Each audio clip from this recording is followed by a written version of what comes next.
To our channel law कक्षा। Student, आज की वीडियो बहुत इंपॉर्टेंट रहने वाली है। आज की वीडियो में हम डिस्कस करेंगे ओवरव्यू ऑफ द कॉन्स्टिट्यूशन। इस वीडियो में हम इंपॉर्टेंट आर्टिकल्स को कवर करेंगे, प्रीएम्बल, नेचर और इंपॉर्टेंट केस लॉज को कवर करेंगे। जिन स्टूडेंट ने historical background of Indian constitution नहीं देखी है, जाके चेक करिए, वो वीडियो भी आपके लिए काफी इंपॉर्टेंट रहने वाली है। उस वीडियो में हमने एक पर्टिकुलरली चार्टर को, पर्टिकुलर एक्ट को बहुत शॉर्ट फॉर्म में, पॉइंट फॉर्म में समझा है। इस ओवरव्यू ऑफ द कॉन्स्टिट्यूशन को हमने नाम दिया है fast and furious revision of the Indian constitution. Start करते हैं प्रीएम्बल से। क्या होता है प्रीएम्बल?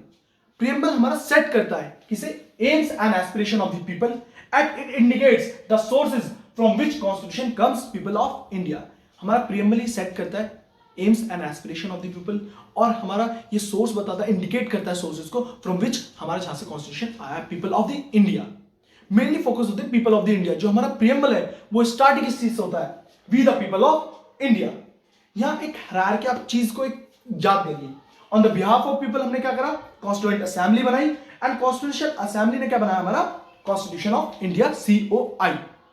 हमारा जो कॉन्स्टिट्यूशन है इसे कहा जाता है, it is the longest constitution of the world, जिसे बनने में ही 2 साल 11 महीने 18 दिन लगे। इसकी enactment date 26 November 1949 and enforcement date 26 Jan 1950। Preamble में हमने कितने पॉइंट्स कवर करे? Set aims and aspiration of the people. Second point, it indicate sources from which constitution claims people of India. On the behalf of people हमने क्या बनाया, constituent assembly, और constituent assembly से क्या, constitution of India. Fourth point, it is the longest constitution of the world, enactment date and enforcement date. अब क्या preamble हमारा part है कॉन्स्टिट्यूशन का या नहीं है, या प्रीएम्बल का क्या नेचर है, नेक्स्ट स्लाइड में डिस्कस करते हैं। Nature, sovereign. देखिए, नेचर को एक शॉर्ट फॉर्म होगी, मैंने आगे भी पॉइंट्स में लिख रखा है PDF में, SSDR। इससे आप नेचर को याद रख सकते हैं। एंड जब भी आप नेचर अपने आंसर्स में लिखें तो please, it's a humble request, sequence wise होना चाहिए। Sovereign, socialist, secularism, democratic, Republic, SSDR। आप सीक्वेंस मत कर देना कि पहले सोशलिस्ट लिख दिया फिर सेक्युलर लिख दिया, नहीं। Sovereign, socialist, secular, democratic and Republic, SSDR, इस फॉर्मेट में ही आप आंसर लिखना हमेशा। सोवरिन, बोल्ड पॉइंट पे फोकस करिए, हमेशा मैं कहता हूं नोट्स में बोल्ड पॉइंट्स को देखिए। India is an independent country. Sovereign में यहां हमारे प्रीएम्बल के नेचर में क्या है, सोवरिन क्या है, इंडियन क्या है, हमारा India independent country has full authority of its internal and external matters, जिसकी क्या फुल अथॉरिटी है हमारे इंटरनल और एक्सटर्नल मैटर में। देखिए, इस वीडियो में मैं आपको डीपली नहीं घुसा रहा सोवरिन के बारे में, सेक्युलरिज्म के बारे में, सोशलिस्ट के बारे में नहीं, मैं ओवरव्यू दे रहा हूं, इसलिए मैं फास्ट फास्ट पढ़ा रहा हूं। Socialist, elimination of the inequalities. Socialist बताता है कि हम एलिमिनेशन करें किसी इनइक्वालिटीज को, आइदर वो हमारा इनकम में हो, पॉलिटिकल मैटर्स में हो, सोशल में हो, किसी भी चीज में हो। हम यह क्या करते हैं, जो हमारा डिफरेंस रहता है, इनइक्वालिटीज रहती है, उन्हें क्या करना, एलिमिनेट करना, उन्हें रिमूव करना, कम करना। Secular point. थर्ड पॉइंट क्या है, the state has no religion. जो हमारी स्टेट है उसका कोई रिलीजन नहीं है। वह जो भी पर्सन्स रहते हैं वो अपने कास्ट को, अपने रिलीजन को क्या कर सकते हैं, फॉलो कर सकते हैं, प्रैक्टिस कर सकते हैं उन पे। फॉर एन एग्जाम्पल, मैं हिंदू तो मैं अपने मंदिर जा सकता हूँ, पूजा पाठ कर सकता हूँ। कोई मोमडन है, मुस्लिम है, तो वो अपनी मस्जिद जा सकता है, वो अपने रिलीजन को फॉलो कर सकता है, प्रैक्टिस कर सकता है, प्रोफेस कर सकता है। ये हमारा क्या थर्ड पॉइंट डिक्लेयर करता है। देखिए, सोशलिस्ट एंड सेकुलर, इसके बारे में एक अमेंडमेंट हुई थी, उसे मैं नेक्स्ट स्लाइड में ही डिस्कस करूंगा। Come to the next slide. Democratic, democratic हम सबको ही पता है, government by the people, means जो भी गवर्नमेंट होगी वो किससे, हमारे मर्जी से चुनी जाएगी। As against the dictatorship, monarchy implemented by the universal adult franchise with all adults, mans and womens, we have indirect democracy. Means हम जो हमारी गवर्नमेंट है, सिंपल सी बात, बोल्ड पॉइंट्स पर फोकस करिए, जो हमारी गवर्नमेंट है वो किसके द्वारा इलेक्टेड करी जाएगी, पीपल्स के द्वारा इलेक्टेड करी जाएगी। Come to the republic. Republic क्या है, head of the state is not a hereditary ruler and is elected by the people for a fixed terms। means ऐसा कोई भी हमारा पैटर्न नहीं चलेगा कि ये कोई राजा का बेटा है तो राजा की डेथ हो गई, या MLA है तो उसके बाद उसका बेटा ही MLA बनेगा, नहीं। जो भी वो रूलर होगा, जो भी वो हेड होगा, वो किसके द्वारा इलेक्टेड करा जाएगा, पीपल्स के द्वारा। फॉर्मेट याद हो गया आपको नेचर का, SSDR, बिल्कुल सही फॉर्मेट बताना। Sovereign, socialist, secular, democratic, republic. बार बार रिपीट इसलिए कर रहा हूं जिसलिए आप मेरी वीडियो देखेंगे तो आपको रिमाइंड भी हो जाएगा, पीछे का रिवीजन भी आता रहेगा। सीक्वेंस याद रखना, सीक्वेंस याद करना, sovereign, socialist, secular, democratic, Republic, SSDR। Format में SSS में आप वो मत कर देना कि आप पहले सेकुलर लिख दें या सोशलिस्ट लिख दें, ठीक है। मैंने आपको बताया था 42 अमेंडमेंट एक्ट 1976 में मैं आपको एक बताऊंगा कि जो हमारा सोशलिस्ट एंड सेकुलरिस्ट में कुछ डिफरेंस हुआ था, ये क्या चीज थी। 42 अमेंडमेंट एक्ट 1976 से पहले ये था SDR, sovereign democratic Republic, but after 42 amendment act 1976 इसमें दो चीज ऐड हुई थी। कौन सी दो चीज? Socialist and secular. देखिए, sovereign democratic republic has been replaced by the expression sovereign socialist secular democratic and republic. और एक और चीज ऐड हुई थी, the expression unity of the nation has replaced by the unity and integrity of the nation. Come to the next slide. अब मैंने starting में कहा था कि प्रियम्बल क्या पार्ट है कॉन्स्टिट्यूशन का या पार्ट नहीं है कॉन्स्टिट्यूशन का। कई बार एग्जाम्स में पूछा जाता है, तो आप आंसर को कोट करने से पहले आप प्रियम्बल के बारे में बताएंगे, प्रियम्बल का नेचर बताएंगे, फिर आप जाके अपने केस लॉ से उस आंसर को प्रूव करेंगे। देखिए, पूरा आप सीक्वेंस वाइज बताएंगे, तभी आपको आंसर्स में आपको मार्क्स मिला करेंगे थ्रू द। देखिए, इंपॉर्टेंट दो केस, देखिए केशवानंद भारती केस बहुत इंपॉर्टेंट है, बट हम इसका केस का लिंक करेंगे किससे? बेरुवरी केस से। The court stated that the preamble is a key to open the mind of the makers, but it cannot be considered as a part of the constitution. Berubari case में क्या कहा गया था कि वो क्या है? सिर्फ एक की है to open the mind of the makers, but it cannot be considered as the part of the constitution. Therefore, it is not enforceable in the court of law. क्या कहा है? ये की है क्या? ओपन माइंड करने की किसके लिए? मेकर्स के लिए। ये हमारा कंसिडर नहीं करा जाता पार्ट ऑफ द कॉन्स्टिट्यूशन में। किस केस में कहा था? बेरुवरी केस में। मैंने कहा था इंपॉर्टेंट केस लो, इसमें कौन सा है? केशवानंद भारती केस। हमारा पहले कहा बेरुवरी केस में कि हमारा कॉन्स्टिट्यूशन का पार्ट नहीं है प्रियम्बल। अब केशवानंद केस में क्या कहा गया था? In this case for the first time a bench of 13 जज was assembled to hear a writ petition. The court held that preamble of the constitution will now be considered as the part of the constitution. पहले बेरुवरी case में कहा गया था कि constitution preamble constitution का part नहीं है, बट केशवानंद इंपॉर्टेंट केस, ये बहुत इंपॉर्टेंट केस है और बहुत चीजें इससे निकली थी, तो इस चीज को बहुत ध्यान से रखना। इस केस को केशवानंद केस नहीं, पहली बार हमारे प्रियम्बल को क्या कंसीडर करवाया था? Preamble of the constitution will now be considered as the part of Indian constitution. The preamble is not the supreme or source of any restriction or provision, but it plays an important role. It plays an important role in the interpretation of the statutes and provision of the constitution. क्या वो एक important role perform करता है? किसमें? Provision, हमारे constitution के provisions में। तो वो हमारा किसमें कंसीडर होगा? Part of the constitution. देखिए, इस केस को मैं बहुत इंपॉर्टेंट केस इसलिए कहता हूं क्योंकि हमारा इसी केस की वजह से हमारा प्रियम्बल क्या गया? पार्ट ऑफ द कॉन्स्टिट्यूशन कहा गया है। Come to the next line, objective discuss करते हैं। Justice, first point justice. Justice आपको पता भी है, देखिए क्या है? Harmonisation of the interest between the individuals and groups. The essence of the justice is attain of the common goods. Means कि जो भी है हार्मोनाइजेशन रहे किसमें? इंटरेस्ट ऑफ द पीपल्स में, और किस भी ग्रुप में हार्मोनाइजेशन रहे। Liberty, liberty in thought, expression, belief, faith and worship. कि लिबर्टी बनी रहे, वो फ्री रहे, कोई भी पर्सन को बाउंड ना करा जाए कि आप इस धर्म से बिलोंग करते हो या उनके थॉट्स पे बिल्कुल फ्री माइंड है कि वो जो चीज चाहते हैं अपने वर्कशीट पे, अपने थॉट पे, वो फ्री रहे, लिबर रहे। ठीक है। इक्वालिटी वर्ड से ही समझ आता है, बट तब भी डिस्कस करते हैं। Opportunity for everyone to develop to his capability free from the discrimination. Means equally treat करा जाए, किसी पे बाउंडेशन ना लगाया जाए कि हिंदू है तो हिंदू ही पढ़ेंगे या मुस्लिम है तो मुस्लिम ही पढ़ेंगे, किसी भी चीज में उनकी कैपेबिलिटी दब ना पाए। ठीक है। Fraternity, sense of brotherhood of all Indian, sense of once. Means भाईचारा बना रहे कि सब अपने आप को, आई मींस ये चीज है, आई को रिप्लेस करा गया है वी से, कि हम अकेले को नहीं रिप्रेजेंट करने, हम सब साथ हैं, वी। ठीक है। I replace by the V. Unity and integrity of the nation, ये किस चीज में हुआ था? कौन सा अमेंडमेंट में हुआ था? बताइए। 42 अमेंडमेंट 1976 में क्या था? बिल्कुल सही, unity and integrity of the nation आया था। In order to safeguard dignity of individual needs to build a nation or protect the unity and integrity. इसका भी मैंने जैसे आपको बताया था, ट्रिपल SDR शॉर्ट फॉर्म किसकी थी? नेचर की थी। हमने ऑब्जेक्टिव की शॉर्ट फॉर्म क्या है?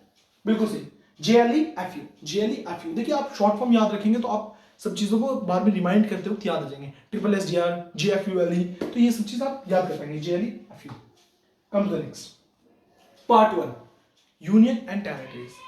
इसके हम 3 आर्टिकल्स डिस्कस करेंगे, article 1, 2 and 3। Article 1, India that is Bharat shall be a union of the state. कई बार एमसीक्यू में क्वेश्चन पूछा जाता है इंडिया का दूसरा नेम क्या है? भारत। ठीक है, हमारे भारत को क्या करेगा? Shall be union of state. Second, adding new territories to India union means हम नए टेरिटरीज को क्या कर सकते हैं? ऐड कर सकते हैं। किस आर्टिकल के अकॉर्डिंग? अकॉर्डिंग टू आर्टिकल 2 हम किसी भी टेरिटरीज को ऐड कर सकते हैं। किसी भी मतलब जो भी टेरिटरीज ऐड होना चाहती हैं या हम ऐड कर सकते हैं न्यू टेरिटरीज को। किस आर्टिकल में? आर्टिकल 2 में। जैसे हमने ऐड करा था सिक्किम को, ऐड करा था कब?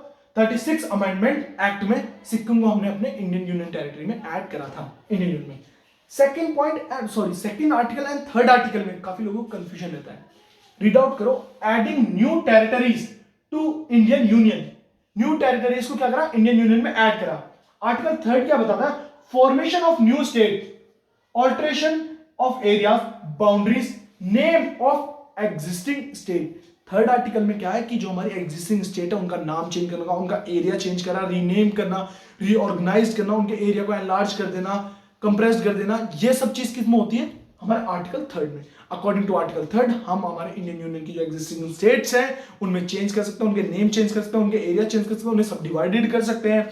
और आर्टिकल 2 क्या कहता है? आर्टिकल 2 हमें बताता है कि हम जो टेरिटरीज है उसमें न्यू, हमारे इंडियन यूनियन में हम न्यू टेरिटरीज को ऐड कर सकते हैं। कंफ्यूजन क्लियर आर्टिकल 2 एंड 3 का? बिल्कुल सही। Come to the next part second, citizenship. Article 5 citizenship by domicile. मतलब हम कैसे एक पर्सन को सिटीजन कहें बाय डोमिसाइल, मतलब नागरिकता हम कैसे लें एक डोमिसाइल से। जो हमारा डोमिसाइल वर्ड है वो डिफाइंड नहीं है, उसे हमने अंडरस्टूड अज्यूम करा है कि कोई भी पर्सन एक परमानेंट रेजिडेंस हो और उसकी इंटेंशन हो परमानेंट उसे होम बनाने की, अपने उस जगह को परमानेंट घर बनाने की, तब हम उसे क्या कहेंगे? Citizenship by domicile. Article 5 read out, should have domicile in India. Domicile is not defined but understood as where a person has permanent residence, has intention to make it permanent means यहाँ दो word consider करे गए हैं, दो words कौन कौन से? First one permanent residence and second was he has intention to make it permanent home. अब Pradeep Jain versus union of India, ये बहुत इंपॉर्टेंट केस है। किसका? हमारा आर्टिकल 5 का। A person shifting to other state doesn't change his domicile. मतलब अगर मैं इंडियन सिटीजन हूं और मैं एक स्टेट से दूसरी स्टेट में कह रहा हूं तो ये नहीं कहेंगे आपका डोमिसाइल चेंज हो गया कि आप एक स्टेट से दूसरी स्टेट में चले गए तो आपने डोमिसाइल चेंज हो गया, आप इंडियन सिटीजनशिप आपकी कैंसिल हो गई। नहीं, यह इस स्टेट में एप्लीकेबल नहीं होता। ये कहां से निकला? Pradeep Jain versus union of India में हेल्ड हुआ था कि अगर आप एक स्टेट से दूसरी स्टेट में जा रहे हैं तो ऐसा नहीं है कि आपकी डोमिसाइल कैंसिल कर दिया जाएगा, डोमिसाइल बाय आप इंडियन सिटीजन नहीं रहेंगे। Constitution of India article 5 only one domicile in a territory of India to say domicile in one state or another not right means अगर एक पर्सन एक स्टेट से दूसरी स्टेट में जा रहा तो ऐसा नहीं है कि उसका डोमिसाइल क्या कर दिया जाएगा, जो उसकी सिटीजनशिप है वो कैंसिल कर दी जाएगी। जैसे मैं 3 साल रहा दिल्ली में, 2 साल रहा यूपी में और 3 साल में कहीं और चला गया, तो ऐसा नहीं है कि आप तो स्टेट चेंज कर रहे हैं, आपका परमानेंट रेजिडेंस नहीं, आपको डोमिसाइल नहीं मिलेगी, सिटीजनशिप इंडिया की नहीं मिलेगी। यहाँ बात हो रही है इंडिया लेवल पे कि मैं अपनी इंडिया कंट्री को तो नहीं छोड़ के जा रहा ना, मैं तो नहीं हूं कि मैं पाकिस्तान जा रहा हूं या कहीं और जा रहा हूं, यूएस जा रहा हूं, मैं रेजिडेंट तो इंडिया का हूं और स्टेट में चेंज कर सकते हैं, तो आपको domicile by citizenship by domicile मिल सकती है अगर आप स्टेट में चेंज करते हैं। किस कोर्ट किस में ऐड हुआ था? किसमें? Pradeep Jain versus union of India. He is born in India and his parents are born in India means जैसे हम बोर्न हुए इंडिया में तो हमें इंडियन सिटीजनशिप के लिए लाइबल है, हम सिटीजनशिप बाय डोमिसाइल ले सकते हैं। एंड ही इज उसके मतलब मेरे हमारे माता पिता इंडिया से हों, है ना। Residing in India for 5 year immediately before 26/1/1950, जो 26 जनवरी 1950 से 5 साल पहले से रह रहे हैं वो इंडियन सिटीजन कहलाएंगे, वो इंडियन सिटीजन बाय डोमिसाइल वो ले सकते हैं। ठीक है, come to the next slide. Article 9 क्या कहता है? Person voluntary acquiring citizenship, voluntary acquiring citizenship of a foreign state not to be citizens means article 9 हमें कहता है अगर हम जाके वॉलंटरी, अगर मैं यूएस में जाऊं और वॉलंटरी उनकी सिटीजनशिप को एक्वायर कर रहा हूं तो मैं इंडिया का सिटीजनशिप खो दूंगा। मींस डबल, यहां डबल सिटीजनशिप अलाउड नहीं है इंडिया में। किस आर्टिकल में लिखा गया? आर्टिकल 9 में। Article 11 parliament regulate the right of citizenship by law, citizenship act 1955। देखिए कॉन्स्टिट्यूशन में आर्टिकल 11 हमें हमारे पार्लियामेंट को राइट देता है कि वो क्या करें, हमारे सिटीजनशिप के लिए लॉ बनाए। वो किसमें हो गया? Citizenship act 1955। Acquisition and loss. अब देखते हैं हम अपनी नागरिकता को किस किस जगह कैसे कैसे एक्वायर कर सकते हैं एंड हम नागरिकता को किस किस सिचुएशन होने पे खो सकते हैं। First, birth. अगर हमने जैसे हम इंडिया में बर्थ करते हैं तो हमारी इंडियन सिटीजनशिप हमें मिल सकती है। हम उस जगह बॉर्न हुए हैं तो वहां की सिटीजनशिप हमें मिल सकती है। डेसेंट मींस अगर हमारे माता पिता वहां बॉर्न हुए हैं तो हमें उस कंट्री की सिटीजनशिप मिल सकती है। थर्ड, रजिस्ट्रेशन, कि मैं काफी टाइम से यहाँ रह रहा हूं तो मैं अपने आप को रजिस्टर करवा देता हूँ सिटीजनशिप के लिए। इनकॉर्पोरेशन मींस अगर जैसे इंडिया ने किसी भी कंट्री को ऑक्यूपाई कर लिया तो वो सब इंडियन हो जाएंगे। नेचुरलाइजेशन मींस कि हम बहुत टाइम से इंडिया में रह रहे हैं तो क्या हमें इंडियन सिटीजनशिप मिलेगी। लॉस, अब किस किस कंडीशन में किस किस सिचुएशन में हम क्या कर सकते हैं, लॉस कर सकते हैं सिटीजनशिप। रेनंसिएशन मींस जैसे मैंने कहा कि अब मुझे इंडियन नहीं रहना, मैं आज शुभम कहता हूं कि मैं इंडियन नहीं हूं, मुझे इंडियन सिटीजनशिप कैंसिल करवा दी, तो यहां रेनाउंस कर दिया कि मुझे इंडियन सिटीजनशिप चाहिए नहीं। Second, termination. टर्मिनेशन मींस कि जैसे डुअल सिटीजनशिप, मैंने वॉलंटरी में यूएस गया, मैंने वहां की सिटीजनशिप ले ली, तो मेरी जो इंडिया की सिटीजनशिप है वो क्या हो जाएगी, कैंसिल हो जाएगी, लॉस कर दूंगा, मैं इंडियन सिटीजनशिप खो दूंगा। डेप्रिवेशंस मींस हमने इंडियन सिटीजनशिप एक्वायर करी है किसी भी फ्रॉड से, तो हम उस सिचुएशन में क्या कर देंगे, उस सिटीजनशिप को खो देंगे, लॉस कर देंगे। एग्जांपल के थ्रू, जैसे मैं इंडिया में रह रहा हूं सिर्फ 2 साल से और मैं बताता हूं कि मैं इंडिया में 25 साल से रह रहा हूं, 20 साल से रह रहा हूं, तो मैंने फ्रॉड करके क्या करी, इंडियन सिटीजनशिप एक्वायर कर ली, बट पता चलने पे क्या मैं उस इंडियन सिटीजनशिप को खो दूंगा, लॉस कर दूंगा। होपफुली जो अभी तक समझाए हैं सारे articles, important articles, preamble, nature आपको क्लियरली समझ आया हो। Come to the next slide, part 3, fundamental rights. Most important part of the constitution, fundamental rights. Fast and furious revision में भी हम कोशिश करेंगे कि आपको ये सारे आर्टिकल्स, फंडामेंटल राइट पार्ट 3 के आर्टिकल्स काफी क्लियर हो जाएं, कोई कंफ्यूजन क्रिएट ना हो। स्टार्ट करते हैं आर्टिकल 12। आर्टिकल 12 क्या बताता है हमें, स्टेट के बारे में, स्टेट क्या क्या चीज इंक्लूड करती है, स्टेट की डेफिनेशन क्या होती है, हमें आर्टिकल 12 बताता है। इन दिस पास unless the contents otherwise required, the state includes the government and the Parliament of India, the government and the legislature of each state और local authorities and other authorities within the territory of India. हमारा state क्या क्या include करता है, बिल्कुल सही, the government and the Parliament of India. Second, the legislature of the each state. Third, local authorities and other authorities. और last line क्या लिखी है हमारी, यही लाइन आपको काफी कंफ्यूजन क्रिएट करती है। और under the control of the government of India means जो भी हमारी बॉडीज गवर्नमेंट के कंट्रोल में वो भी किस में इंक्लूड होती है, स्टेट में इंक्लूड होती है। Come to the next slide. ये दोनों ही केस काफी इंपॉर्टेंट हैं, तभी हमने इस रिवीजन में भी ये इंक्लूड करे। देखिए फर्स्ट केस क्या होता था, मैं Sheela Barse versus secretary children aid society. इस केस में क्या होता, juvenile homes, orphan homes made by the state और funded by the state are state not every others. जो हमारे ऑर्फनेज होते हैं, जो भी हमारे जुनाइल होम्स होते हैं, वो स्टेट कहलाएंगे। कब, किस सिचुएशन में स्टेट कहलाएंगे, वो जब वो फंडेड स्टेट के बाद, जैसे फंडेड स्टेट ने करे हो या उन्हें क्या करा हो, मेड बाय द स्टेट, कि स्टेट के जो ऑर्फनेज होम्स हो तो वो किस में इंक्लूड होंगे, स्टेट में इंक्लूड होंगे। बट जो प्राइवेट फंडेड है वो सारे ऑर्फनेज, जुनाइल होम्स, वो क्या स्टेट में इंक्लूड नहीं होंगे। Second case, Ajay Hasia versus Khalid Musid. Any company working as an agent of the government और फॉर पब्लिक वेलफेयर। ऐसी कंपनी क्या, जो कंपनी क्या हो, एजेंट हो हमारी गवर्नमेंट की और क्या कर रही हो, पब्लिक वेलफेयर के लिए वर्क कर रही हो, वो कंपनी किसमें इंक्लूड होगी, स्टेट में इंक्लूड होगी। Will be state and not any other private company for personal gains. जो भी हमारी प्राइवेट कंपनीज हैं पर्सनल गेन्स के लिए जो वर्क कर रही हैं वो हमारी स्टेट में इंक्लूड नहीं होगी। Come to the next slide, article 13। Hopefully आपका आर्टिकल 12 क्लियर हुआ हो। Article 13, law inconsistent with the fundamental rights. First, pre constitution laws. Sir ये आप बोल क्या रहे हैं, प्री कॉन्स्टिट्यूशन लॉज क्या होते हैं? देखिए जो कॉन्स्टिट्यूशन से आने से पहले वाले लॉज हैं उन्हें हम क्या कहते हैं, प्री कॉन्स्टिट्यूशनल लॉज।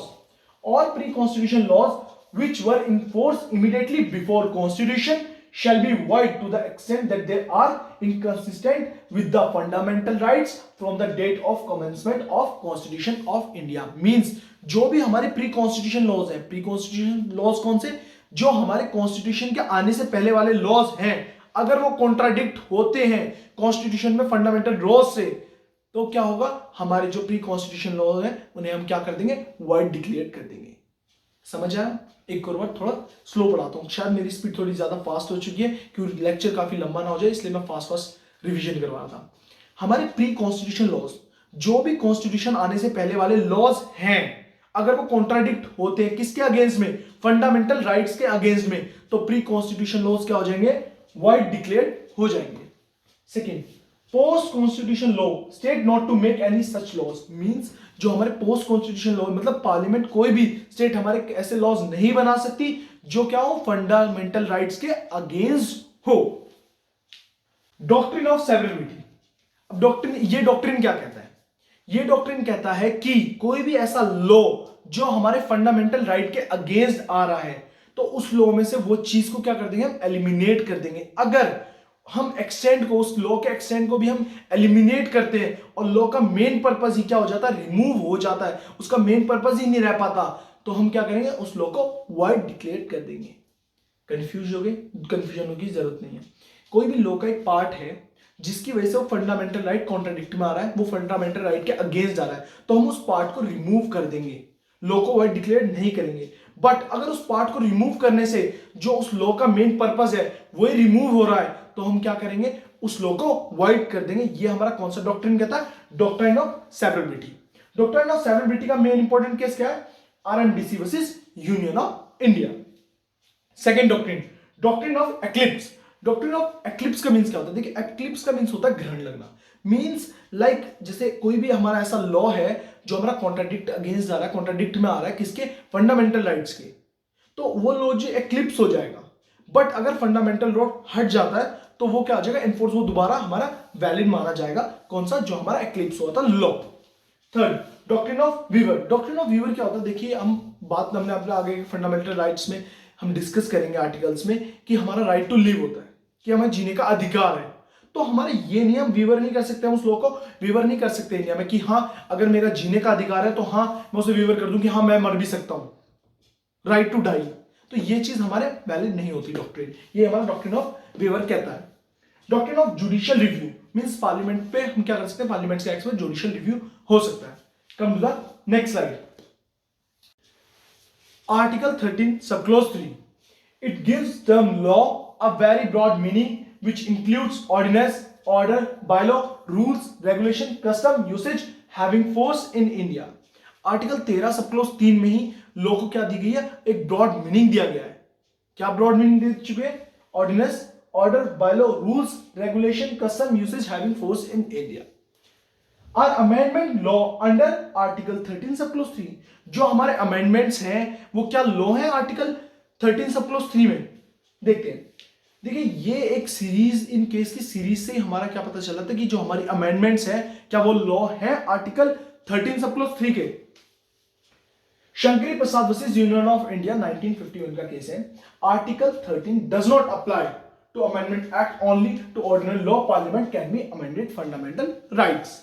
हमारे Shankari Prasad union of India में कहा गया था कि हाँ जो हमारा आर्टिकल 13 सब क्लॉज 3 में हमारे क्या अमेंडमेंट्स को लॉ नहीं इंक्लूड करा गया। Golaknath versus state of Punjab में क्या है हुआ? Article 13 applies to amendment act. 24th amendment act 1971 में क्या डिक्लेयर हुआ? Parliament can amend any part of a constitution including fundamental rights and article 13 does not apply to amendment act. Firstly हमारा क्या शंकरी प्रसाद ने कह दिया कि doesn't apply amendment act, article 13 में अमेंडमेंट एक्ट अप्लाई नहीं है। फिर Golaknath versus state of Punjab में कहा गया कि हमारा article 13 applies to amendment act. हमारा 24 अमेंडमेंट एक्ट 1971 में कहा गया था कि हमारा article does not apply to amendment act. And finally जो मैंने आपको कहा था पहले भी हमारा केस डिस्कस होकर, Kesavananda Bharati versus union of India, most important case, उसमें क्या डिक्लेयर हुआ? Basic structure doctrine fundamental can be amended but not fundamental right that are article 31, that are article 31 applies to amendment act। तो मतलब Keshavananda Bharti case में he held हुआ था कि हमारा जो आर्टिकल 13 है वो अप्लाइज हो सकता है किसमें? अमेंडमेंट एक्ट में। Come to the next slide. Right to equality, ये हम आर्टिकल 14 से लेकर आर्टिकल 18 तक हमारे क्या है? Right to equality. First, Article 14 embodies general principle of equality.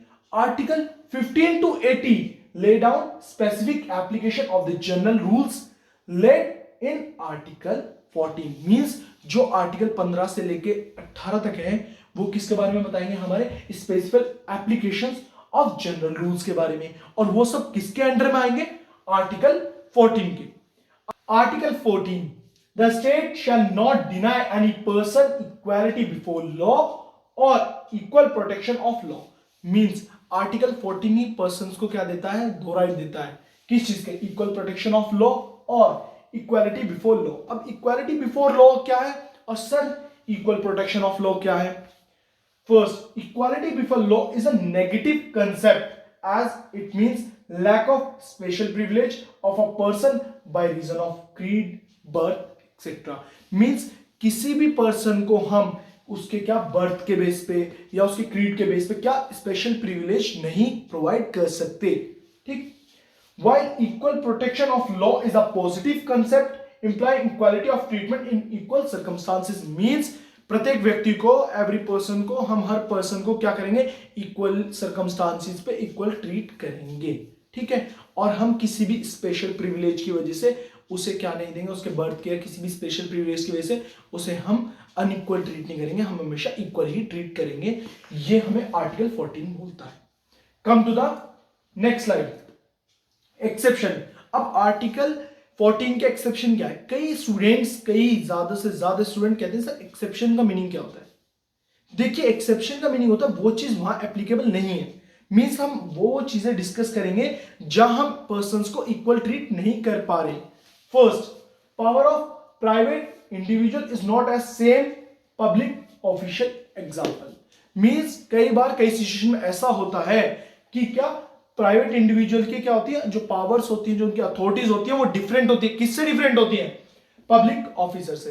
Example देखते हैं, police has the power to arrest, private individual does not. मींस पुलिस के पास पावर होती है किसी भी पर्सन को क्या करने की, अरेस्ट करने की, बट नॉर्मल पब्लिक के पास अरेस्ट करने की पावर नहीं होती है। एग्जाम्पल आपको क्लियरली समझ आ चुका होगा, अगर कोई पर्सन चोरी कर रहा है या पर्सन ने कोई क्राइम करा है तो हम उसे अरेस्ट कर सकते हैं, पनिशमेंट दिलवा सकते हैं। तो हम नॉर्मल पर्सन उसे जाके अरेस्ट नहीं कर सकता, वो सिर्फ उसकी रिपोर्ट कर सकता है, उस पर्सन को क्या कर सकता है, उसे पकड़ सकता है, बट उसे अरेस्ट नहीं कर सकता। तो अरेस्ट की पावर किसके पास होती है, हमारे पब्लिक ऑफिशियल्स के पास, हमारे पुलिस के पास। नॉर्मल पर्सन के पास किसी भी पर्सन को अरेस्ट करने की पावर नहीं होती है। तो यहां हमारा इक्वलिटी वाला कंसेप्ट आर्टिकल 14 इंप्लीकेबल नहीं है, तो इसलिए हमने उसे एक्सेप्शन में डाला। Second, certain classes are subject to special rules, example arm force are controlled by military laws. मींस सर्टेन क्लासेस होते हैं जो क्या होते हैं, अनइक्वली ट्रीट होते हैं। हम ऐसा नहीं कह सकते कि आप मिलिट्री पर्संस को अलग ट्रीटमेंट क्यों पे कर रहे हैं या मिलिट्री लॉज अलग क्यों है, तो वो उनकी क्लास की वजह से क्या वो अलग ट्रीट होते हैं। Article 361 provides immunity to president and governors that they shall not be answerable to any court for the exercise of their powers and duties। मतलब आर्टिकल 361 पावर देता है किसे, प्रेसिडेंट को और गवर्नर्स को, कि वो क्या होते हैं, आंसरेबल नहीं होते कोर्ट में अगर उनकी पावर से उनकी ड्यूटी में कुछ भी चीज एरर हुई है। आर्टिकल 359 क्या कहता है, where the proclamation of the emergency, at the time of emergency क्या प्रेसिडेंट में suspend all fundamental rights. At the time of emergency हम क्या कर देते हैं, हमारा प्रेसिडेंट क्या कर सकता है, सस्पेंड कर सकता है किस चीज को, हमारे सारे फंडामेंटल राइट्स को, एक्सेप्ट आर्टिकल 20 और 21। तो ये हमारे सारे एक्सेप्शन थे आर्टिकल 14 के। Come to the next, of reasonable classification. मींस हम यहाँ क्या रीजनेबल क्लासिफाई कर सकते हैं। फॉर एन एग्जाम्पल, अगर मैं 10th क्लास में हूं और मेरा जूनियर 8th क्लास में है, तो मैं ये नहीं कह सकता कि मेरा जो एग्जाम स्टैंडर्ड है या जो मेरा एग्जाम पेपर है वो बहुत ज्यादा टफ आया है, क्योंकि मैं यहां ऐसे क्लेम नहीं कर सकता कि मुझे अनइक्वल ट्रीट करा, कि मेरे जूनियर को 8th क्लास के पर्सन को उसे इजी पेपर दिया है, या क्या रीजनेबल हमारा क्या है, क्लासिफिकेशन है। हम ऐसा नहीं कह सकते कि हाँ हम बार काउंसिल ऑफ इंडिया में हमें क्या कोई भी क्लासिफाई एग्जाम देना पड़ रहा है, नॉर्मल पर्सन उस बार काउंसिल ऑफ इंडिया का एग्जाम क्यों नहीं दे पा रहा, आप अनइक्वल ट्रीट कर रहे हैं कि नॉर्मल पर्सन नहीं दे सकता, सिर्फ बार एग्जामिनेशन का जिन्होंने लॉ की स्टडी करी है वही एग्जाम दे सकते हैं। तो ऐसी जगह हमें जहां रीजनेबल क्लासिफाई कर सकते हैं वहां हमारा आर्टिकल 14 एप्लीकेबल नहीं होता। Example, the classification must be based on the intelligent difference. मैंने आपको बता दिया कि हमारे इंटेलिजेंट बेसिस पे 10th और 8th का एग्जाम्पल देके भी समझा दिया। The differentiate must have a rational nexus with the object, means जहां हमको उनके नेक्सस के बारे में, ऑब्जेक्ट के बारे में बात करें, कैसे?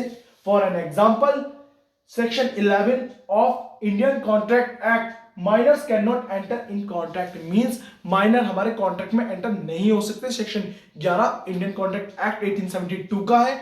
इसमें क्या है, हमने क्लासिफाई कर रखा है कि माइनर एक्ट किसमें, कॉन्ट्रैक्ट में नहीं आ सकते। तो हम यहां ये नहीं कह रहे कि आपने अनइक्वल ट्रीट कर रहे हैं, आर्टिकल को क्या कर रहे हैं, वायलेट कर रहे हैं। देखिए वहां हमारा रीजनेबल क्लासिफिकेशन है कि वो माइनर है, उसे इतनी समझ नहीं है, ये अज्यूम करा गया है कि एक माइनर कॉन्ट्रैक्ट के एलिजिबल नहीं है, क्योंकि उतना अज्यूम नहीं कर पाता, उसके जो प्रेजेंस ऑफ माइंड होता है, उसका माइंड इतना फॉरवर्ड नहीं हो पाता कि वो एक कॉन्ट्रैक्ट की कंडीशंस को, चीजों को समझे। तो ऐसी सिचुएशन में एक रीजनेबल क्लासिफिकेशन में हम क्या करते हैं, आर्टिकल 14 का एप्लीकेबल नहीं होता। तो इसका मतलब ये नहीं है कि हमारा आर्टिकल 14 क्या है, वायलेट हो रहा है। Come to the next slide. State of Bombay versus FN Bansara 1951, Anwar Ali Sarkar versus state of West Bengal 1951, Randhir Singh versus union of India 1982। देखिए हमने यहां पे हमारे सारे क्या किसके बात हम कर रहे हैं, एक्सेप्शन के बाद रीजनेबल क्लासिफिकेशन के बात कर रहे हैं।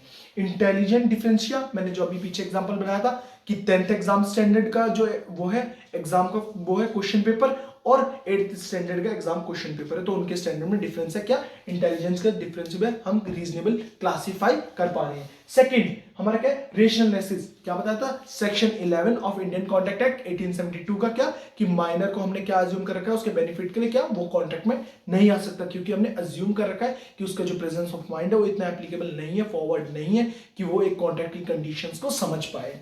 थर्ड पॉइंट, रणधीर सिंह में क्या है, equal pay for equal work, means कि हम किसी पर्सन से वर्क ले रहे हैं तो हम हर पर्सन को इक्वल पे करें। सर हम किसी से वर्क ले रहे हैं तो हम इक्वल पे का मतलब क्या है, मींस अगर हम 4 घंटे की जॉब एक लड़के से करवा रहे हैं और उसी जगह एक लड़की से करवा रहे हैं, तो हम उनमें क्या करें, डिस्क्रिमिनेशन नहीं करें कि उनके भैया एक लड़का है एक लड़की नहीं, जिससे हम जितना वर्क करवा रहे हैं उसे उतना ही पे करें। मींस हम एक लड़के से 4 घंटे पे करवा रहे हैं तो भी हम 5000 दें फॉर एन एग्जाम्पल, और अगर हम लड़की से करवा रहे हैं तो हम उसे भी 5000 रुपीज दें। Come to the next slide. Article 15 क्या है, non discrimination on the ground of religion, race, caste, sex and place of birth. इनके बेसिस पे हम क्या ना करें, डिस्क्रिमिनेट ना करें। The state shall not be discriminate against any citizen on the grounds of religion, race, caste, sex और place of birth और any them. DP Joshi versus state of MP, domicile is not discrimination on the place of birth, कि हमारा domicile क्या नहीं है, discrimination नहीं है place of birth में। आर्टिकल 15 यहां वायलेट नहीं हो रहा है। ये किस केस में निकला था, DP Joshi versus state of MP. देखिए फास्ट ट्रैक इसलिए पढ़ा रहा हूं क्योंकि मैं रिवीजन क्लास करवा रहा हूं, ना कि आपकी सीरीज क्लास चल रही है। Come to the next slide. Article 15 sub clause 2 क्या कहता है, हम किसी भी पर्सन को क्या रिस्ट्रिक्ट नहीं कर सकते on the basis on the grounds, race, caste, sex, place of birth. हम किसी भी पर्सन को इन ग्राउंड्स पे रिस्ट्रिक्ट नहीं कर सकते। किन चीजों के लिए, किसी भी पब्लिक रेस्टोरेंट पे जाने के लिए, किसी भी शॉप पे जाने के लिए, या public entertainment like movie hall में जाने के लिए, किसी भी प्लेस पे जाने के लिए हम किसी भी पर्सन को रिस्ट्रिक्ट नहीं कर सकते इन सारे ग्राउंड्स पे। इसका बी पार्ट क्या कहता है, the use of wealth, bathing ghats, roads, कि हम किसी भी ऐसे नहीं कह सकते कि आप इस घाट पे नहीं जाएंगे, आप मुस्लिम है तो ये चीज नहीं करेंगे, वो चीज नहीं करेंगे। मतलब हम किसी भी पर्सन को किसी भी चीज में इन ग्राउंड्स के बेसिस में क्या नहीं कर सकते, रेस्ट्रिक्ट नहीं कर सकते। किसी भी कुएं में नहीं जाना, इस वेल का यूज नहीं करना, इस वेल का यूज सिर्फ पंजाबी लोग करेंगे, या इस वेल का यूज सिर्फ यही पर्टिकुलर कास्ट करेगी, पर्टिकुलर यही रिलीजन करेगा। तो हम इन सब बेसिस पे क्या नहीं कर सकते, हम किसी भी पर्सन को रिस्ट्रिक्ट नहीं कर सकते। वो किस आर्टिकल में कहा गया है, आर्टिकल 15 सब क्लॉज 2 में। Come to the next. Article 15 subclause 2 is the specific application of Article 15 subclause 1. Means Article 15 subclause 2 क्या है, एक स्पेसिफिक एप्लीकेशन है किसकी, आर्टिकल 15 सबक्लॉज 1 की। आर्टिकल 15 सबक्लॉज 1 में क्या कहा था, हम किसी भी पर्सन को डिस्क्रिमिनेट नहीं करेंगे किसी भी उसकी कास्ट के बेसिस पे, सेक्स के बेसिस पे, उसकी बर्थ प्लेस ऑफ बर्थ के बेसिस पे। हम किसी भी पर्सन को इन सब ग्राउंड्स पे क्या नहीं करेंगे, बिल्कुल भी डिस्क्रिमिनेट नहीं करेंगे। अब आर्टिकल 15 सबक्लॉज 2 ने क्या कहा, हम किसी भी पर्सन को इन ग्राउंड्स के बेस पे किसी भी पर्टिकुलर एरिया पे, पर्टिकुलर घाट्स पे, पब्लिक रेस्टोरेंट पे, पब्लिक इंटरटेनमेंट एरियाज में क्या नहीं करेंगे, रिस्ट्रिक्ट नहीं करेंगे। तो एक स्पेसिफिक एप्लीकेशन है हमारा आर्टिकल 15 का सब क्लॉज 2, किसका, आर्टिकल 15 सब क्लॉज 1 का। Article 15 sub clause 3, nothing shall prevent state to make special law for women and children. Means हम स्टेट को क्या नहीं कर सकते, कह नहीं सकते कि आप लॉज नहीं बनाओगे, स्पेशल लॉज नहीं बनाओगे चिल्ड्रन के लिए और वुमेन्स के लिए। हम आर्टिकल 15 सब क्लॉज 3 की वजह से हम किसी स्टेट को क्या नहीं कर सकते, अपोज नहीं कर सकते किसी भी चिल्ड्रन के लॉज बनाने के लिए या हमारी वुमेन्स के लॉ बनाने के लिए। देखिए at the time of pregnancy हमने एक लॉ बना रखा है लेडीज के लिए या वुमेन्स के लिए कि वो वर्किंग नहीं भी कर रही तो उन्हें क्या दी जाएगी, उनकी पेमेंट दी जाएगी। उन्हें 6 मंथ का गैप या 3 मंथ का गैप दिया जाएगा eight the time of pregnancy. तो ये सारे जो स्पेशल लॉज हैं जो हमारी वुमेन्स के लिए हो या चिल्ड्रन के लिए हो कि चिल्ड्रन माइनर में नहीं आ सकता, section according section 11 Indian contract act 1872 वो क्या कॉन्ट्रैक्ट में नहीं, कॉन्ट्रैक्ट के एलिजिबल नहीं है। तो ये जो स्पेशल लॉज हैं किसके लिए, चिल्ड्रन के लिए और वुमेन्स के लिए, तो हम इसमें स्टेट को क्या नहीं कर सकते, अपोज नहीं कर सकते। आर्टिकल 15 सब क्लॉज 3 में ये कहा गया है कि हम स्पेशल लॉज जो चिल्ड्रन के लिए और वुमेन्स के लिए उनके लिए हम अपोज नहीं कर सकते, स्टेट को स्टेट बना सकता है freely. Come to the next slide. Article 15 sub clause 4 क्या कहता है हमारा article 15 sub clause 4, nothing in this article और in clause second of article 29 shall prevent the state from making any special provision for the advancement of any social and educationally backward classes of citizens or for the scheduled caste and scheduled tribes। Means यहाँ क्या हमारी state laws बना सकती है, किस चीज के लिए, एडवांसमेंट के लिए, किस फील्ड में, सोशली या एजुकेशन फील्ड में, किन किन के लिए, एसटी के लिए, scheduled caste and scheduled tribes के लिए। हम यहाँ ये नहीं कहेंगे कि राइट टू इक्वालिटी हमारा ब्रीच हो रहा है कि उन पर्संस को एसटी एंड एससी को स्पेशल प्रोविजन दिए हुए क्योंकि वो बैकवर्ड है तो उन्हें एडवांसमेंट के लिए, उनके एडवांसमेंट के लिए, उनके एजुकेशन लेवल में एनहांसमेंट हो, इसलिए उनके लिए स्पेशल लॉज बना सकती है स्टेट। किस आर्टिकल में, आर्टिकल 15 सब क्लॉज 4 में। स्टेट ऑफ मद्रास वर्सेस चंपाकम दोराईराजन 1950 का केस है, 1951 का, आप इसे रीड आउट कर लेना। ये हमारा आर्टिकल 15 सब क्लॉज 4 कब आया, added after first amendment act 1951। come to the next slide। article 15 sub clause 5 reservation for SEBC in private and government institution. देखिए आर्टिकल 15 सब क्लॉज 4 में हमने क्या पढ़ा था कि हमने स्पेशल प्रिविलेज दिया है, कुछ ऐसे लॉज हैं हमारे किसके लिए, एसटी एंड एसटी रिजर्वेशंस के लिए, मींस उनके एडवांसमेंट के लिए, उनके एजुकेशन लेवल के लिए हमने क्या रिजर्वेशन दिया एसटी एंड एससी को। एंड यहां हम किसकी बात करें, आर्टिकल 15 सब क्लॉज 5 की। यहां हमने रिजर्वेशन करा किसमें, एजुकेशन लेवल पे, किसका, ओबीसी का, अदर बैकवर्ड क्लासेस का। कंफ्यूज नहीं होना, वहां एसटी एंड एसटी का है एंड यहां किसका, backward classes, other backward classes, OBC का। ये कब ऐड हुआ, वो फर्स्ट अमेंडमेंट एक्ट 1951 में हुआ था ऐड। ये added by 93rd amendment act 2005 में। इसका केस है टीएमए पाई वर्सेस फाउंडेशन केस 2002 का केस है। Supreme court had that state can not make any reservation of seats in admission in privately run education institution. Means क्या आप हमारा supreme court private के लिए क्या, प्राइवेट जो इंस्टीट्यूशन है वो क्या नहीं कर सकते, रिजर्वेशन प्रोवाइड नहीं कर सकते, किन्हें, ओबीसी को। बट जो गवर्नमेंट इंस्टीट्यूशन है वो प्रोवाइड करेंगे रिजर्वेशन किन्हें, अदर बैकवर्ड क्लासेस को। Come to the next slide. Article 16, अब बात करते हैं आर्टिकल 16 की। Equality of opportunity in matter of public employment, मतलब हमें इक्वल अपॉर्चुनिटी मिले किसमें, पब्लिक एम्प्लॉयमेंट में। मींस जो हमारी गवर्नमेंट जॉब्स होती है उनमें इक्वल हमें अपॉर्चुनिटी मिले। किस आर्टिकल में कहा गया, आर्टिकल 16 में। There shall be equal of opportunity for all citizen, प्रत्येक नागरिक को हमें क्या मिले, इक्वल अपॉर्चुनिटी मिले in matters relating to employment और appointment to any office under the state. कोई भी हमारा क्या, अब हमारी चीज अपॉइंटमेंट की जगह क्या मिले, हमें इक्वल अपॉर्चुनिटी मिले, या किसी भी ऑफिस में जहां अपॉइंटमेंट हो रही है जो हमारी स्टेट के अंदर है उसमें हमें क्या मिले, इक्वल अपॉर्चुनिटी मिले, किन्हें, सारे ही सिटीजन्स को। No citizen shall on the ground only religion, race, caste, sex, descent, place of birth, residence और एनी ऑफ देम।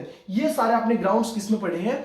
हमने ये आर्टिकल 15 के सब क्लॉज 1 में पढ़े हैं कि हम किसी भी पर्सन को डिस्क्रिमिनेट नहीं करेंगे। इसमें दो चीज नहीं ऐड हुई है, descent and residence. Residence by domicile भी हम कर चुके हैं और डिसेंट का मतलब होता है कि हमारे माँ बाप यहाँ जन्म हुआ है, हम उनके औलाद हैं, तो हमें उसके बिहाफ पे हमें रेजिडेंस वो मिले, सिटीजनशिप। ठीक है, इन किसी भी ग्राउंड्स के बेसिस पे हम किसी भी पर्सन को क्या नहीं कर सकते? डिस्क्रिमिनेट नहीं कर सकते। ये सारे ग्राउंड आर्टिकल 15 के थे, except to descent and residence. State of Kerala, VNM Thomas, ये बहुत इंपॉर्टेंट केस है इस आर्टिकल का। The rule of article 16 sub clause 1 is not violated by measure that the ensure representation for unrepresented class. Means कि हम ऐसा नहीं कह सकते कि किसी जगह हमने रिप्रेजेंटेशन, हमने क्या रिजर्वेशन प्रोवाइड कर दिया अनरिप्रेजेंटेड क्लास की, बैकवर्ड या एसटी एसटी को हमने क्या कर रखा है? रिजर्वेशन प्रोवाइड कर रखा है जॉब में। तो हम ये नहीं कह सकते आर्टिकल 16 सब क्लॉज 1 वायलेट हो रहा है। आर्टिकल 16 सब क्लॉज 1 क्या कहता है? कि हम इक्वल अपॉर्चुनिटी प्रोवाइड करें सब सिटीजन्स को, किसमें? हमारी एम्प्लॉयमेंट में, किसमें? गवर्नमेंट एम्प्लॉयमेंट, जैसे सरकारी नौकरी में। बट यहां इस केस में क्या था, state of Kerala versus VNM Thomas में, कि हमारा आर्टिकल 16(1) वायलेट नहीं हो रहा अगर हम रिजर्वेशन देते हैं किन्हें? बैकवर्ड क्लासेस को, क्योंकि हम उनके एनहांसमेंट के लिए दे रहे हैं, क्योंकि जो उनका वो है वो बहुत बैकवर्ड है, वो डेवलप नहीं है, तो उनके डेवलपमेंट के लिए, उनके एडवांसमेंट के लिए हम उन्हें रिजर्वेशन प्रोवाइड कर रहे हैं। तो यहां हमारा आर्टिकल 16 सब क्लॉज 1 वायलेट नहीं हो रहा। Come to the next slide. Article 16 sub clause 3 क्या कहता है? Parliament can make laws for reservation on the basis of residence. मतलब जो पिछड़े हुए एरिया हैं, जहां के रेजिडेंस कम है, जो हमारे पिछड़े बैकवर्ड एरियाज होते हैं, उनके डेवलपमेंट के लिए कौन? पार्लियामेंट लॉ बना सकता है। हम उन्हें अपोज नहीं कर सकते। देखिए, जहां हमारे बैकवर्ड एरियाज हो गए, कई पर्टिकुलर एरिया होते हैं, वहां की ग्रोथ के लिए, वहां के एडवांसमेंट के लिए पार्लियामेंट क्या कर सकता है? लॉज बना सकता है। ये किस आर्टिकल में लॉज बना सकता है पार्लियामेंट? बैकवर्ड क्लासेस के लिए, बैकवर्ड रेजिडेंस के बेसिस पे, बैकवर्ड एरियाज में, आर्टिकल 16 सब क्लॉज 3। ठीक है, अब आते हैं article 16 sub clause 4। Nothing in this article shall prevent state for making any provision for the reservation. मतलब आर्टिकल 16 सब क्लॉज 4 क्या कहता है? कि स्टेट क्या कर सकते हैं? लॉज और प्रोविजन बना सकते हैं, किसके लिए? रिजर्वेशन के लिए, बैकवर्ड क्लासेस और सिटीजन्स के लिए। मतलब कोई भी फेवर कर, कोई बैकवर्ड क्लासेस, सिटीजन्स के लिए क्या स्टेट लॉज बना सकता है, प्रोविजन बना सकता है। किस आर्टिकल के according? Article 16 sub clause 4। 16 sub clause 3 में क्या था? कि parliament can make laws for the reservation on the basis of residence. And article 16 sub clause 4 क्या कहता है? This article shall prevent state for making any provision for the reservation of the appointments of the post in the favor of any backward classes which is in the opinion of state which is not adequately represented in the service under the state। means हमारी state provisions laws बना सकती है, state को prevent करता है कि वो provisions बना सके किसके लिए? backward classes of the citizens के लिए। ठीक है, come to the next slide। Indira Sohani versus union of India. इस केस को हम मंडल केस से जानते हैं। कई बार आपके क्वेश्चन पेपर में भी कहा जाता है explain your answer with the help of Mandal case. आप इस ये बहुत इंपॉर्टेंट केस है। आप जब भी आप आर्टिकल 16 के बारे में बात करें, रिजर्वेशन के बारे में बात करें, तो इस केस को जरूर मेंशन करें अपने आंसर में। इस केस में क्या 1971 में कमीशन बिठाई गई थी किस चीज का इन्वेस्टिगेशन करने के लिए कि कितने हमारे बैकवर्ड क्लासेस एरियाज हैं, कितने हमारे बैकवर्ड क्लासेस पीपल्स हैं। 50% सीलिंग लिमिट मींस क्या है? अगर किसी भी पर्सन में जैसे हमारी कोई वैकेंसी आई या हमने रिजर्वेशन 50% से ज्यादा दिया तो हम क्या कर रहे हैं? वहां राइट टू इक्वालिटी को इन्फ्रिंज कर रहे हैं। मींस कोई भी पोस्ट है, जैसे 100 पोस्ट आई कोई भी गवर्नमेंट पोस्ट, और हमने 50% तक तो हम दे सकते हैं बैकवर्ड क्लासेस के लिए, बट हम 70 दे दें या 80 दे दें तो वहां हमने इन्फ्रिंज कर दिया या वायलेट कर दिया हमारा fundamental right. No reservation in promotion, मतलब रिजर्वेशन प्रमोशन में नहीं होना चाहिए। कैसे? कि जैसे मैं कांस्टेबल की पोस्ट पे लगा तो अब मेरा प्रमोशन हो रहा है, तो प्रमोशन मेरा रिजर्वेशन के बेस पे नहीं होना चाहिए। मेरे किसी भी एक बैकवर्ड क्लासेस से हूं या मैं जनरल कैटेगरी से बिलोंग करता हूं, तो मेरे जो प्रमोशन हो कि जब मैं एसआई बन रहा हूं या सब इंस्पेक्टर या इंस्पेक्टर बन रहा हूं, एसआई से इंस्पेक्टर बन रहा हूं, तो वहां मेरा क्या रिजर्वेशन नहीं होना चाहिए प्रमोशन में। Creamy layer remove for OBC, जो हमारी ओबीसी के लिए क्रीमी लेयर थी उसे क्या कर दिया गया? रिमूव कर दिया गया अदर बैकवर्ड क्लासेस के लिए, बट एसटी एसटी के लिए रिमूव नहीं करा।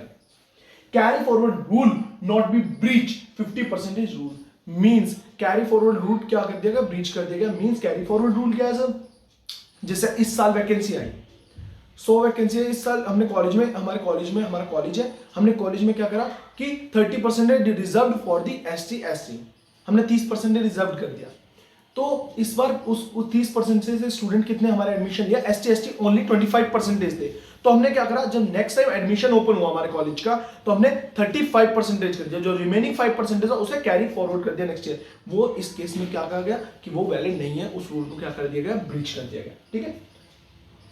1770 अमेंडमेंट एक्ट 1995 में क्या हुआ, added article 16 sub clause 4A enables to continue reservation in promotion for ST ST। मैंने क्या कहा था कि हमारा प्रमोशन, हमारे मंडल केस में क्या कहा गया था कि हमारा प्रमोशन क्या कर दिया गया, बंद कर दिया गया, कि हमारा रिजर्वेशन नहीं मिलेगा प्रमोशन में।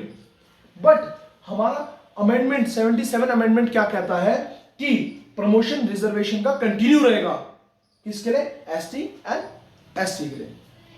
81 अमेंडमेंट एक्ट 2000 में क्या कहा गया, एडिट करा गया article 16 sub close 4B and 50% reservation for ST and ST in backlogs. जो हमारा 50% रिजर्वेशन था ST ST का, उसे भी क्या कर दिया गया, हमारा एडिट कर दिया गया।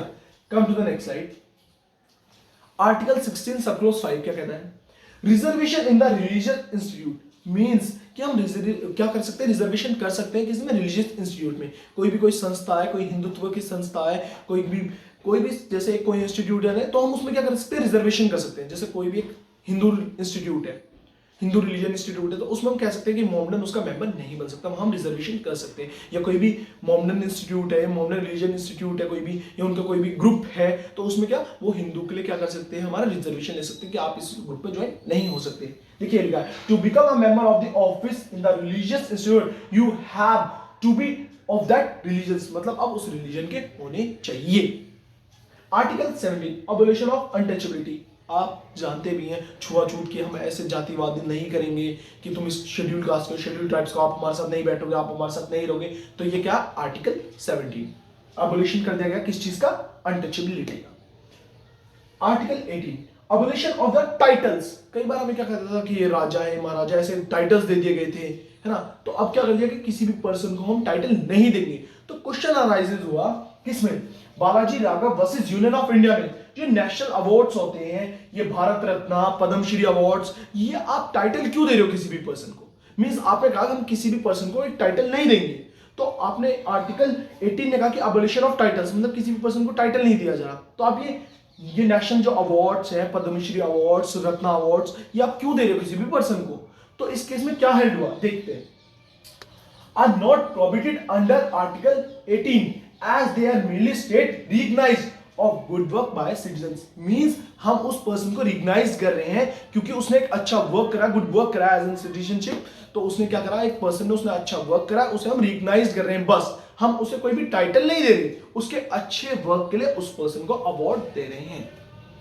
Come to the next, personal liberty. Article 19 से लेकर आर्टिकल 22 तक हम बात करेंगे पर्सनल लिबर्टी की। Personal liberty is the most important of all fundamental rights. Article 90 to article 22 deals with the different aspects of this basic rights. Come to the article 90 guarantees citizen of following 6 fundamental freedoms. हमारे क्या 6 fundamental freedoms है वो हमें article 9 बताता है। First, A freedom of speech expression, मतलब हम freely हम बोल सकते हैं, अपने आप को एक्सप्रेस कर सकते हैं। देखिए मैं डीपली नहीं जाऊंगा क्योंकि ये फास्ट एंड फ्यूरियस रिवीजन है। फ्रीडम ऑफ असेंबली, कहीं भी हम 4 बंदे मिलकर कोई भी असेंबल हो सकते हैं किसी भी पर्टिकुलर चीज पे। Freedom of form association, unions, cooperative societies, कोई भी हम एसोसिएशन बना सकते हैं, फ्रीली हम क्या कर सकते हैं, यूनियंस बना सकते हैं, कोऑपरेटिव सोसाइटी बना सकते हैं। फ्रीडम ऑफ मूवमेंट, मैं एक जगह से दूसरी जगह मूव हो सकता हूं, कोई भी मुझे बंदा, कोई भी पर्सन मुझे क्या नहीं कर सकता, रोक नहीं सकता मूवमेंट में, ये मेरा राइट है, free to move. Freedom to resident and settle means मेरा ऐसा ही नहीं है कि मैं यूपी में ही सेटल हूं, मैं जाके दिल्ली में भी सेटल हो सकता हूं, मैं फ्रीली सेटल हो सकता हूं किसी भी स्टेट में। ये मेरा क्या है, फंडामेंटल राइट है। जो हमारा ई है वो फंडामेंटल राइट क्या हो चुका है, हमारा रिपेल्ड हो चुका है। आते come to the F, freedom of profession, occupation, trade and business. Means मैं फ्रीली क्या कर सकता हूं, अपने प्रोफेशन को, मैं हिंदू हूं तो मैं अपने प्रोफेशन को प्रोफेस कर सकता हूं, मैं ट्रेड कर सकता हूं, मैं अपने मन से, अपनी इच्छा से कोई भी अपना बिजनेस खोल सकता हूं, अपने मन से ट्रेड कर सकता हूं, मैं भी कोई प्रोफेशन चूज कर सकता हूं, like either advocate, lawyer, accountant, मैं किसी भी कोई मैं बाउंडेड नहीं हूं। ठीक है, ये काफी इंपॉर्टेंट है, freedom of speech and expression. That's why मैंने एक केस भी बहुत अच्छा इंपॉर्टेंट केस है तो मैंने मेंशन कर रखा है। Come to the next slide. Bijoe versus state of Kerala. इस केस को हम नेशनल एंथम केस से भी जानते हैं। अब इस केस की समरी आप रीड आउट कर लेना, मैं इस केस का ओवरव्यू आपको दे देता हूं। इस केस में क्या था, स्टूडेंट्स ने क्या करा, नेशनल एंथम हो रही थी तो उस पे उन्होंने नेशनल एंथम को सिंग नहीं करा, मतलब नेशनल एंथम नहीं उन्होंने गाया। तो इसमें क्या कहा कि आपने right to expression, right to speech को क्या करा, वायलेट करा है। ऐसा नहीं है, हमने नेशनल एंथम का डिसऑनर नहीं करा। Right to speech and expression also includes right to remain silence, मतलब हम अगर साइलेंट भी हैं तो वो भी हमारा right to speech and expression में इंक्लूड है। ये इस केस में कहा गया था, रीड आउट आप कर लेना स्टूडेंट्स। कई लोग, बहुत इंपॉर्टेंट केस है, आप स्क्रीनशॉट ले सकते हैं, मैं अलग हट रहा हूं। Come to the next slide. Article 19 sub clause 1, all citizens shall have the right to freedom speech and expression but subject to limitation under 19 sub close 2। अब ये क्या गया कि हम कुछ भी बोल सकते हैं, राइट टू स्पीच की मेरा राइट है, मैं कुछ भी बोल सकता हूं, एक्सप्रेस कर सकता हूं, बट कुछ लिमिटेशंस में।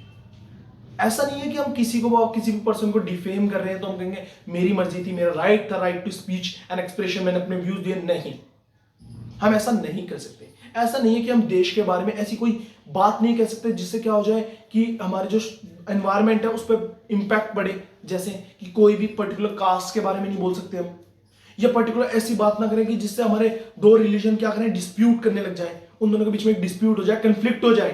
तो ऐसे हमारे राइट्स है कि हम जो राइट टू स्पीक है, राइट टू स्पीच है एंड एक्सप्रेशन है, उनमें भी कोई लिमिटेशंस है। वो हमारे किस आर्टिकल के अंदर है, article 19 sub close 16, which empower the state to put reasonable restriction on the following grounds: security of state, friendly relationship। मैंने यही बताया था कि हमारा ऐसा ना हो कि हमारे जो एनवायरनमेंट में है, जो ब्रदरहुड नेचर है, उसमें क्या हो जाए, हमारा एक डिस्प्यूट अराइज हो जाए।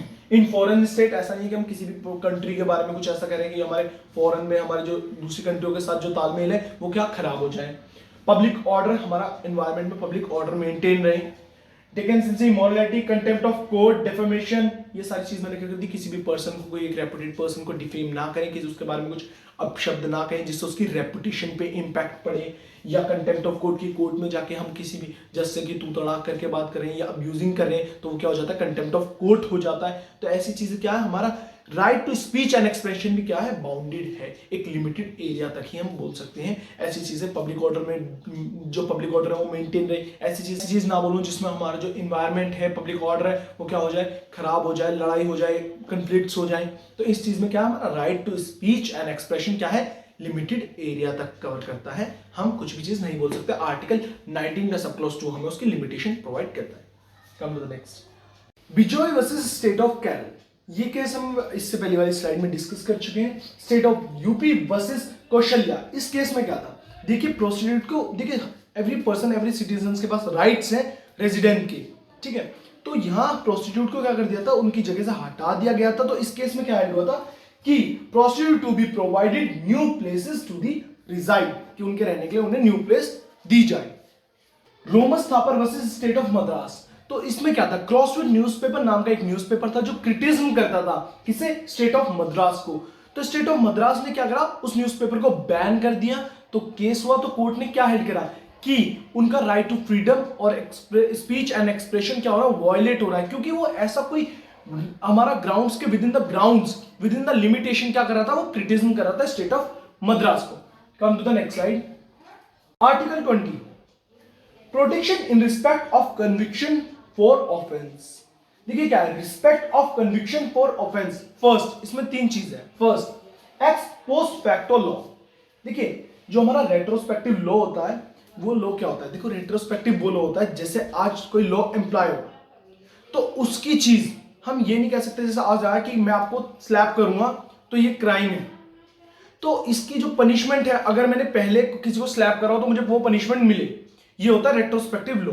मींस जब अप्लाई होगा उससे पहली वाली पनिशमेंट हमें नहीं मिलेगी, बट अगर वो अक्यूज के बेनिफिट के लिए है तो क्या होगा, ये रेट्रोस्पेक्टिव लॉ अप्लाई होगा। ये कौन से केस में, Ratanlal versus state of Punjab. इसमें क्या था, अक्यूज 16 ईयर का एक चिल्ड्रन था, उसने क्या कर दिया, रेप कमिट कर दिया।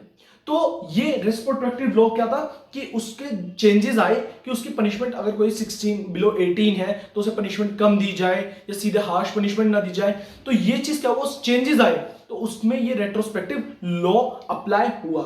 मींस जो कमिट था क्राइम वो पहले हो चुका था और लॉ बाद में आया, बट जब अक्यूज का बेनिफिट है तो वो लॉ अप्लाई करा जाएगा। ये होपफुली क्लियर हो चुका। एक और एग्जांपल से समझाता हूं।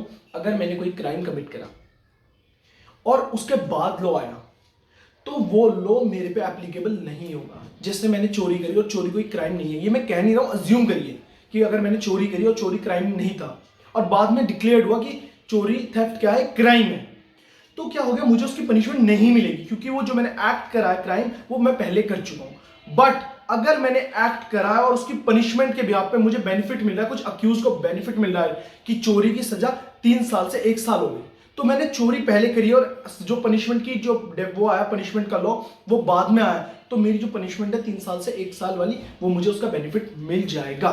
ये होता है हमारा retrospective law can be applied to reduce sentence. Sense double jeopardy, double jeopardy means double, किसी भी एक जुडिशियल पनिशमेंट को हम डबल नहीं ले सकते। मींस अगर मैंने कोई चोरी करी है और उसकी पनिशमेंट मुझे मिल गई, जुडिशियल ट्रायल हुआ, मैं डिक्लेयर हो गया कि हाँ ये चोर है और मुझे उसकी पनिशमेंट मिल रही है, तो ऐसा नहीं होगा कि मुझे उसी चोरी मींस अगर मैंने किसी ए के घर में चोरी करी है तो मुझे उसकी पनिशमेंट मिल चुकी है और दोबारा मुझे ए के घर के चोरी करने की पनिशमेंट मिले। अगर मैं दोबारा कोई एक्ट करता हूं उसकी पनिशमेंट तो मुझे मिलेगी कि अगर मैंने बी के घर में चोरी करी या सी के घर में अगेन चोरी करी, बट जो मेरा एक एक्ट जो मैं एक बार कमिट कर चुका हूं उसकी मुझे पनिशमेंट मिल चुकी है, तो मुझे अगेन पनिशमेंट उसी एक्ट की नहीं मिलेगी। ये होता है double jeopardy. No person can to be prosecuted and punish for the same offence twice. या जो सेम ऑफेंस है मींस ऐसा नहीं है कि हमने जो एक और सेम ऑफेंस मींस अगर मैंने कोई एक्ट करा, एक पर्सन को पीटा है तो मुझे उसकी पनिशमेंट मिल गई, अगर मैं दोबारा जाके एक पर्सन को पीट रहा हूं तो ऐसा नहीं कि सर ऑफेंस तो सेम है, उसे एक पर्सन को पीट रहा हूं, नहीं, जो मैंने एक एक्ट करा उसकी पनिशमेंट मुझे मिल चुकी है, अगेन करूंगा तो उसकी मिलेगी, बट उसी जो मेरे फर्स्ट वाले एक्ट की पनिशमेंट अगेन एंड अगेन नहीं मिलेगी। Protection against self incrimination means कि आपके जैसे लाई डिटेक्टर टेस्ट होते हैं, ये सब टेस्ट होते हैं, ये विदाउट हमारी कंसेंट से नहीं लिए जाते क्योंकि वहां तो हम ही एज अ विटनेस प्रूव्ड हो गए। अगर जैसे किसी पर्सन ने चोरी करी तो मैं जाकर उसे नहीं कहूंगा जा तू बता चोर हूं, या मैं जाके बताऊं कि मैं चोर हूं, नहीं। ये किस में आता है? Protection against self incrimination. Case है Selvi versus state of Karnataka 2008। Come to the next slide. Article 21 सबसे मोस्ट इंपोर्टेंट आर्टिकल है। Article 21 exam point of view की वजह से बहुत ज्यादा इंपॉर्टेंट है। डायरेक्ट क्वेश्चन आता है, no one to be deprived of life and personal liberty except the procedure of established by law। means जो हमारा राइट टू लाइफ है और हमारा क्या पर्सनल लिबर्टी, वो भी eight the time of emergency क्या नहीं होता, डिप्राइव नहीं होता। मतलब हमसे ये राइट, ये हमारा फंडामेंटल एक ऐसा राइट है कि जो eight the time of emergency भी हमसे नहीं छीना जाएगा। केसेस देखिए, इसमें बहुत सारे केसेस हैं, मैं इंपॉर्टेंट पिकअप करें। ADM Jabalpur case 1975। इस केस में क्या था, habeas corpus case, FR can not be enforce during emergency. देखो फंडामेंटल राइट मैंने क्या कहा था, जो आर्टिकल 21 है फंडामेंटल राइट, वो हमारा eight the time of emergency भी क्या नहीं करा जाएगा, इन्फ्रिंज नहीं करा जाएगा, वॉयलेट नहीं करा जाएगा। इसमें क्या था, जो भी अगेंस्ट गवर्नमेंट बोल रहे थे तो गवर्नमेंट के जो भी पीपल्स अगेंस्ट गवर्नमेंट जा रहे थे उन्हें उठाया जेल में डाल दिया, उठाया जेल में डाल दिया। तो जब बात आई सुप्रीम कोर्ट और कोर्ट ने हेल्ड क्या करा कि यहां तो इन्फ्रिंज हो रहा है हमारा राइट, तो ये किस केस में हुआ, ADM Jabalpur. Maneka Gandhi versus union of India 1978 most important case of article 21। इसने एक वाइडर व्यू दिया, हमारे आर्टिकल 21 का एक वाइडर व्यू दिया कि आर्टिकल 14, आर्टिकल 19 ये सारे ही आर्टिकल्स क्या है, इंटरलिंक्ड है। हमारा राइट टू लाइफ सिर्फ एक लिमिटेड एरिया नहीं है कि जी हमारे जीने का अधिकार है, नहीं, हमारा ये right to life with dignity, right to life with clean environment. Clean environment वाला केस है MC Mehta versus union of India का। तो देखिए एक आपको जी रहे हैं और आपको क्या कोई भी एक ऐसे एनवायरमेंट में रख रहे हैं, कोई एक स्लम एरिया में रख रहे हैं, तो ये हमारा राइट है कि हम जी तो रहे हैं हमारे एक इंसान की तरीके से जिए। हम कोई एक प्लांट या नॉन लिविंग, जैसे प्लांट कह रहा हूं, जस्ट लाइक एनिमल या नॉन लिविंग थिंग की तरह नहीं है।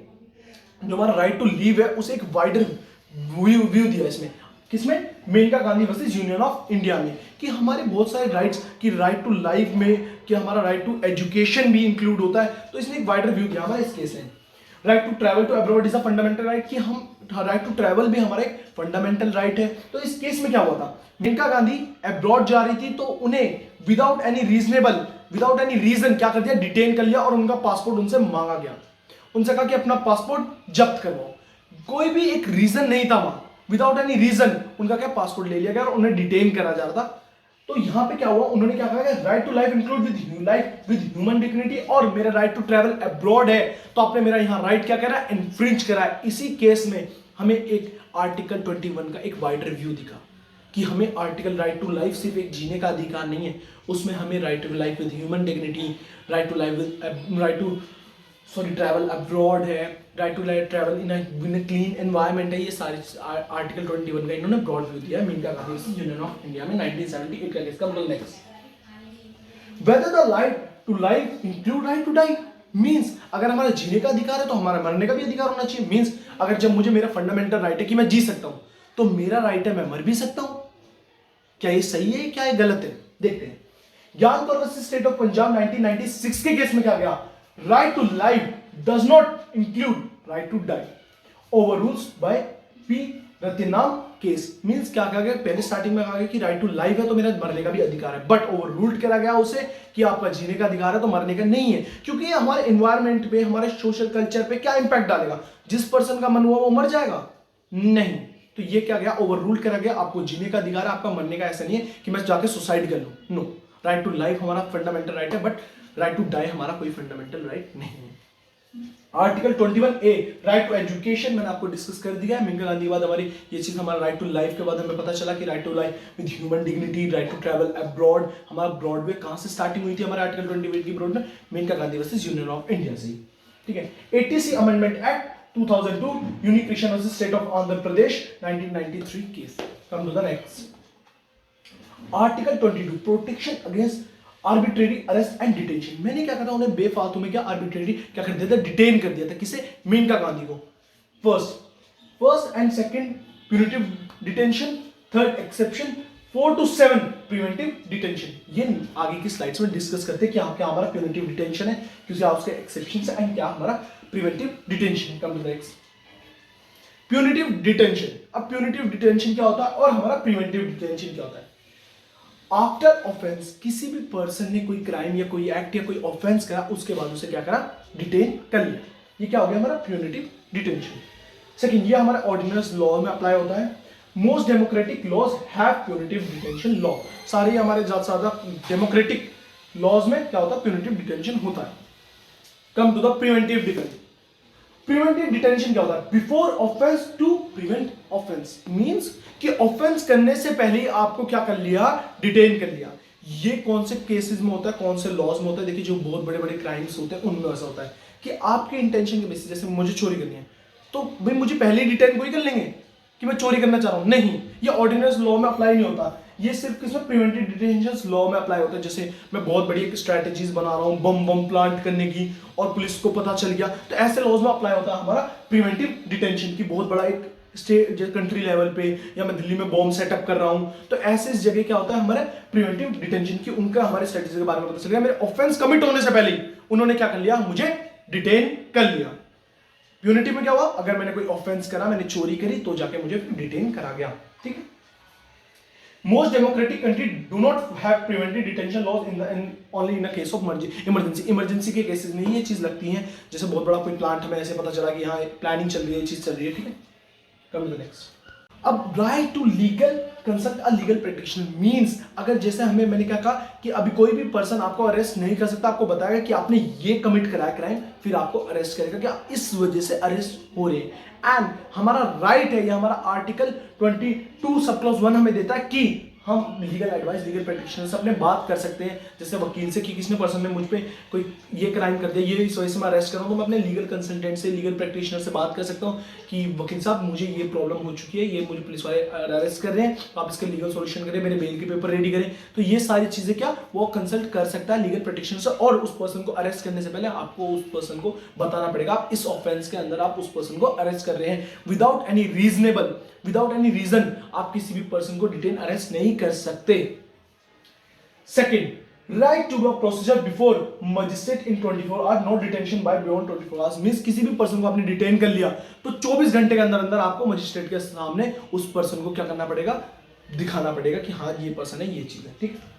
Benefit of 1 and 2 not available to an enemy alien a person detain in the preventive detention. Means जो हमारा प्रोविजन जो हमारा 1 and 2 है उसमें हम डिटेन, कोई एक ऐसा पर्सन, मैंने क्या कहा था कि जो हमारा लाइक प्लानिंग कर रहा है, बम सेटअप प्लानिंग या ये सब चीज कर रहा है, तो उस कंडीशन में हमारे 1 and 2 के बेनिफिट नहीं ले पाएगा। ये हमारा कौन सा आर्टिकल 22 का सब क्लॉज 3 कहता है। एन एनिमी एलियन मींस जो भी एक बहुत ज्यादा जिसका बहुत डेंजरस है उसकी जगह में क्या कर सकते हैं हम, यहाँ हम 1 और 2 का बेनिफिट नहीं देंगे, ये हमारा सब क्लॉज 3 कहता है। कब मिला 3। Preventive article 22 sub clause 4 no detention more than 3 months unless adversary board allows, but in any case not more than maximum time allowed for a case. मतलब 3 महीने से ज्यादा आप किसी भी पर्सन को डिटेन नहीं कर सकते। कौन सा प्यूनिटिव में, लाइक जैसे कोई भी पर्सन है, कोई भी आपने किसी पर्सन को डिटेन कर लिया तो मैक्सिमम तो आप क्या कर सकते हो, 3 months कर सकते हो, ठीक है। Article 22 sub clause 5 right to inform and right to information. आप किसी भी पर्सन को भाई इन्फॉर्म कर सकते हो, इन्फॉर्मेशन प्रोवाइड हो सकती है। ऐसा नहीं है किसी को हमारे राइट है कि राइट टू इन्फॉर्म, हमें इस बारे में पता हो, उसकी इन्फॉर्मेशन हमें पता हो। Article 22 sub clause 3 no information which is against the public interest. Means आपको कोई भी ऐसी इन्फॉर्मेशन नहीं दी जाएगी, ऐसी इन्फॉर्मेशन नहीं है कि राइट कि जिससे हमारा पब्लिक इंटरेस्ट में क्या है, इंपैक्ट पड़े। Come to the next line. Article 23 prohibition of traffic in human being and force labour. Means हम एज अ ह्यूमन बीइंग को क्या एज अ ये नहीं मान सकते, as a non living thing नहीं मान सकते कि एक जगह से उठाया दूसरी जगह डाल दिया। पर फोर्स लेबर नहीं होगी, किसी भी पर्सन को हम फोर्स लेबर नहीं कर सकते। मतलब एक पर्सन को बाउंड नहीं कर सकते आप ये वर्क करिए। और फोर्स लेबर बहुत वाइड टर्म है, ऐसा जैसे हम एक किसी पर्सन से बहुत ज्यादा वर्क करवा रहे हैं। मींस अगर हम किसी से लेबर करवा रहे हैं 10 घंटे की, 12 घंटे की, और हम उसे मिनिमम चार्जेस दे रहे हैं, लाइक बहुत ज्यादा कम चार्जेस दे रहे हैं, 100 रुपए पर डे, और उससे 12 घंटे का काम करवा रहे हैं, तो यहां भी क्या है, ये भी हमारा कंसीडर होता है फोर्स लेबर में। आर्टिकल 23 हमें बताता है कि किसी भी पर्सन को हम as a traffic in human beings, मतलब लाइक एक नॉन लिविंग थिंग से ट्रीट नहीं कर सकते कि एक जगह से उठाया दूसरी जगह डाल दिया, या हम फोर्स लेबर नहीं कर सकते, उसे लेस, बहुत ज्यादा लेस वेजेस पर वर्क नहीं करवा सकते, उसे बाउंड नहीं कर सकते, आप यही वर्क करिए। आर्टिकल 24 क्या कहता है, provision of employment of children in factories etc. no child below the age of 14। मतलब जो 14 साल से छोटे हैं उन्हें हम क्या हजार्डियस एम्प्लॉयमेंट नहीं देते, मतलब उन्हें एम्प्लॉय नहीं करते किसमें, हजार्डियस फैक्ट्री हो गई, बहुत ज्यादा डेंजरस फैक्ट्रीज हैं, माइंस हैं, उनमें हम एम्प्लॉयमेंट नहीं प्रोवाइड करते। किससे, जिनकी उम्र 14 साल तक होती है, ठीक है। यहां लिखा है no child below the age of 14 years shall be employed to work in any factory और माइंस और engage in any other hazardous employment. MC Mehta versus state of Tamil Nadu 1997 का केस है। केस अभी मैं एक्सप्लेन नहीं कर रहा हूं क्योंकि देखिए वीडियो बहुत बड़ी हो जाएगी।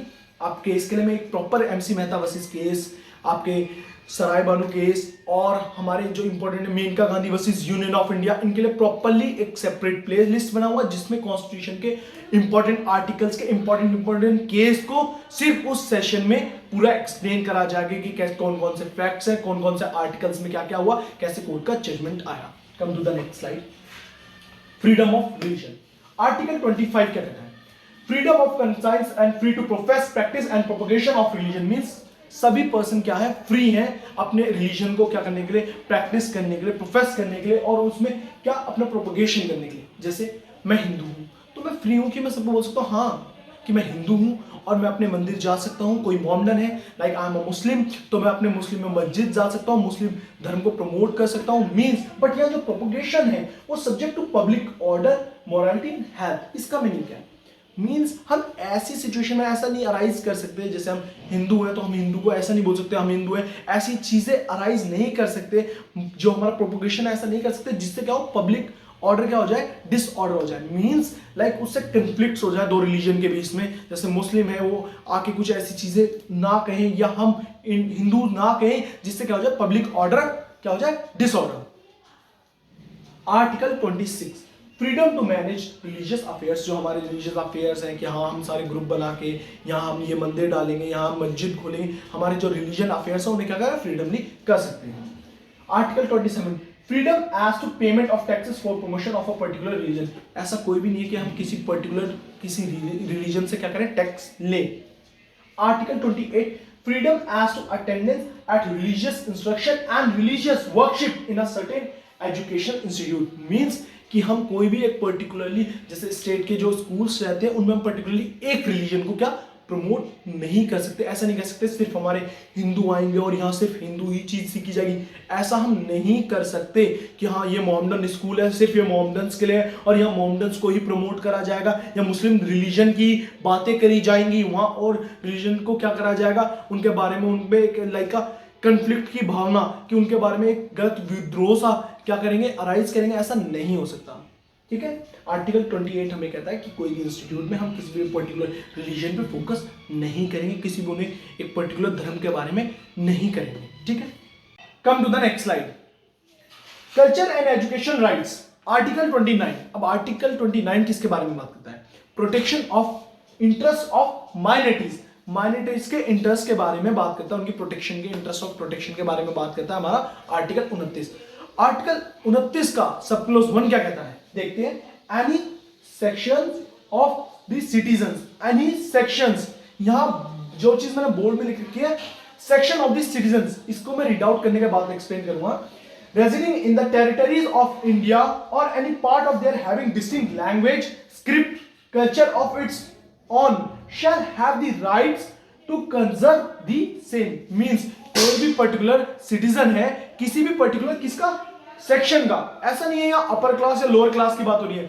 कई लोगों को कंफ्यूजन होता है कि हम माइनॉरिटी के बाद में बात कर रहे हैं तो सिर्फ हम एससी या एसटी, शेड्यूल्ड कास्ट या शेड्यूल्ड ट्राइब्स के या अदर बैकवर्ड क्लासेस के बारे में बात करें। नहीं, कोई भी सिटीजन किसी भी कैटेगरी का हो, किसी भी क्लास का हो, अगर वो माइनॉरिटी में है, माइनॉरिटी यहाँ वर्ड का जो मीनिंग है वो बहुत ज्यादा वाइड है। मींस अगर मैं हिंदू हूं और अपर क्लास हिंदू हूं, बट जो मैं डिस्टिंक्ट कल्चर या मेरी लैंग्वेज है वो बहुत कम हो, माइनर लेवल पे हो, तो क्या मैं कंसीडर होऊंगा माइनॉरिटी में ही। क्या यहाँ पे क्या है, हम किसी कल्चर को, डिस्टिंक्ट कल्चर को, लैंग्वेज को, किसी भी को कंजर्व करना हमारा क्या है, प्रोटेक्शन है। किसमें दिया गया, आर्टिकल 29 सब क्लॉज 1। अब आर्टिकल 29 सब क्लॉज 2 क्या कहता है, no citizen shall be denied admission into any education system. किसी भी हम पर्टिकुलर ऐसे नहीं कह सकते कि आप एसटी एसटी हो या आप माइनर हो कि आप एडमिशन नहीं ले सकते किसी भी पर्टिकुलर इंस्टीट्यूशन में। ठीक है, come to the next slide. Article 30 right of minorities to establish and administration education institute. 29 किसके बारे में बात कर रहा था, protection of interest of minorities के बारे में। हमारा 30 आर्टिकल मोस्ट इंपोर्टेंट है, ये किसके बारे में बात कर रहा है, right of minorities to establish and administration education institute. Means जो माइनॉरिटीज है वो क्या कर सकती है, अपना इंस्टीट्यूट एस्टैब्लिश भी कर सकती है और उसे एडमिनिस्ट्रेट भी कर सकती है। Sub clause 1, the right to establish administrate education institute of their choice. अपने हिसाब से अपना इंस्टीट्यूट एस्टैब्लिश कर सकते हैं, उसे क्या एडमिनिस्ट्रेट भी कर सकते हैं, कौन, माइनॉरिटीज। सब close 1A, in making any law providing for the compulsory acquisition of property to education institute established and administered by a minority, referred clause 1, the state shall ensure the amount fixed determine such laws for the acquisition of such property is such would not restrict abrogated the right of guarantee under that clause। जैसे हमने कहा था कि हमारा minority क्या कर सकती है, अपने इंस्टीट्यूट और क्या इंस्टीट्यूट को एस्टैब्लिश कर सकती है और उसे क्या एडमिनिस्ट्रेट कर सकती है on the close 1। The state shall not in a guarantee aid an education institute discriminate against any educational institute on the ground that is under managed of a minority whether the based on religion or language। ऐसा नहीं है कि क्या हम किसी भी institute से उसे क्या कर पाए, बिल्कुल डिस्क्रिमिनेट कर पाए on the behalf of minority. यहाँ क्या, अगर जो इंस्टीट्यूट एस्टैब्लिश हुआ है और एडमिनिस्ट्रेट हुआ है वो किसके, वो गवर्नमेंट के बाद, गवर्नमेंट के बाय फंडेड करा गया, गवर्नमेंट ने उसमें फंड दिया, गवर्नमेंट ने वो फंडेड करा हो, तो क्या गवर्नमेंट का भी राइट होगा। Establish and administrated by minority है बट वो गवर्नमेंट के द्वारा फंडेड करा गया है तो गवर्नमेंट का भी राइट होगा। Come to the next slide. Article 31 right to property क्या हो चुका है, रिपील्ड हो चुका है। ये कई बार क्वेश्चन 1 मार्क्स में आ जाता है, इसलिए मैंने मेंशन करा इस आर्टिकल को। Repealed by 44 amendment act 1978। Article 32 constitution remedies. अब ये एक ऐसा आर्टिकल है जो हमारे फंडामेंटल आर्टिकल्स को क्या करता है, हमारे फंडामेंटल राइट्स को क्या करता है, प्रोटेक्ट करता है। एक आर्टिकल खुद फंडामेंटल राइट है और वो और फंडामेंटल राइट को क्या करता है, प्रोटेक्ट करता है। Heart and soul of the constitution of Ambedkar, B R Ambedkar ने कहा था ये हमारा हार्ट एंड सोल है हमारे कॉन्स्टिट्यूशन का। क्यों? क्योंकि एक ऐसा फंडामेंटल राइट है जो बाकी सारे फंडामेंटल राइट को क्या करता है, प्रोटेक्ट करता है। खुद फंडामेंटल राइट होकर बाकी सारे फंडामेंटल राइट को प्रोटेक्ट करता है। Supreme Court as a guarantor protect against the state, क्या ये अब ये है क्या राइट? देखिए कोई भी हमारा कोई भी राइट, फंडामेंटल राइट ब्रीच होता है तो हम सुप्रीम कोर्ट में क्या कर सकते हैं, पिटीशन डाल सकते हैं। आर्टिकल 32 में ये कहा गया है, ठीक है। अब इसमें रिट्स के बारे में बात हुई है, 5 रिट्स है, मैंने नेम लिख रखे हैं, इन्हें मैं एक्सप्लेन नहीं करूंगा क्योंकि ये फास्ट एंड फ्यूरियस रिवीजन है। हम इसके लिए प्रॉपर हमारी कॉन्स्टिट्यूशन की सीरीज बनाएंगे, उसमें पर्टिकुलरली एक एक सीरीज, एक एक वर्ड्स, एक पर्टिकुलर आर्टिकल्स, आर्टिकल 30 एक बहुत ही आराम से एक्सप्लेन करा जाएगा आपको। ये रिवीजन पर्पस है कि जिसमें आपको एक कॉन्स्टिट्यूशन का ओवरव्यू मिल जाए, जिन्हें कॉन्स्टिट्यूशन के बारे में नहीं पता और जो पढ़ चुके हैं कॉन्स्टिट्यूशन का वो क्या करें, अपना एक रिविजन कर ले, ठीक। Article 33, parliament can modify fundamental rights for arm force. देखिए क्या फंडामेंटल राइट पार्लियामेंट क्या कर सकता है, उन्हें क्या कर सकता है, मॉडिफाई कर सकता है, किसके, आर्म फोर्स, क्योंकि आर्म फोर्स हम एक नॉर्मल पीपल से अलग ट्रीट करते हैं। Article 34, restriction of fundamental while military rule is enforced in India. किसी भी पर्टिकुलर एरिया में eight the time of emergency हो या एक पर्टिकुलर एरिया में क्या हो रहा है, मिलिट्री रूल हो रहा है, तो वहां क्या हो सकता है, रिस्ट्रिक्शन लग सकते हैं हमारे किसमें, फंडामेंटल राइट्स में। Come to the Article 35. Legislation to give effect the provision of this part enable provision means parliament हमारे किसी भी एक पर्टिकुलर फंडामेंटल राइट के प्रोटेक्शन में क्या कर सकते हैं, हमारे लॉस क्रिएट कर सकते हैं। जैसे आर्टिकल 7, अब आर्टिकल 17, आर्टिकल 17 क्या था, अबोलिशन ऑफ द अनटचेबिलिटी, कि छूत अछूत ना माने कि किसी को ऐसे कि एसटी एससी है या ये ओबीसी है हम टच नहीं करेंगे, बैकवर्ड पीपल्स हैं या बैकवर्ड क्लास पीपल्स हैं ऐसे। तो इसमें क्या होता है, उस एक्ट को, उस फंडामेंटल राइट को क्या करने के, प्रोटेक्ट करने के लिए क्या करा पार्लियामेंट ने, स्टेटली क्या लॉ बनाया, the protection of civil right act 1955। Come to the next slide, part 4, DPSP directive principle of state policy. ये क्या है, ये पार्ट 4 क्या है? देखिए एट द टाइम जब कॉन्स्टिट्यूशन बन रहा था तो हम हमारी गवर्नमेंट पूरी फंडिंग नहीं कर पा रही थी, सारी फंडामेंटल राइट्स प्रोवाइड नहीं कर पा रही थी पीपल्स को। तो क्या करा कॉन्स्टिट्यूशन ने, आर्टिकल जो पार्ट 4 है जिसमें आर्टिकल 36, 37 कवर्स हो रहे हैं, इसमें क्या कहा गया कि डायरेक्शन प्रोवाइड करी किससे, स्टेट को, कि आप पॉलिसी बना सकते हैं, फ्यूचर में आप पॉलिसीज बनाइए, किसके लिए, वेलफेयर ऑफ द पब्लिक। कि कोई भी जैसे अब हायरार्की देखिए, कॉन्स्टिट्यूशन ने क्या दिए, पावर्स दी, की डायरेक्शन दी, की प्रोवाइड करी कि आप स्टेट पॉलिसीज क्रिएट कर सकते हैं, किसके लिए, हमारे वेलफेयर के, मतलब पब्लिक के वेलफेयर के। आर्टिकल 36, डेफिनेशन ऑफ स्टेट, पीछे अभी आर्टिकल्स में हमने क्लियर कर ली थी definition of state. Article 37, duty of state to apply these directives in making laws. ये सारे कॉन्स्टिट्यूशन के डायरेक्टिव के हिसाब से पॉलिसी क्रिएट कर सकती हैं, लॉज बना सकते हैं, किसके लिए, welfare of the public. The provision contained in this part shall not be enforceable by law, mean जो डीपीएसपी है क्या एनफोर्सेबल कोर्ट में नहीं है। हम ऐसे नहीं कह सकते कि आपने ये लॉ क्यों बनाया, क्योंकि कॉन्स्टिट्यूशन ने राइट दिया कि पब्लिक के वेलफेयर के लिए आप लॉस बना सकते हैं, प्रोविजन बना सकते हैं। But the principle there is a let down are the nevertheless fundamental in the government of the country, it shall be the duty of the state apply these principle in making laws।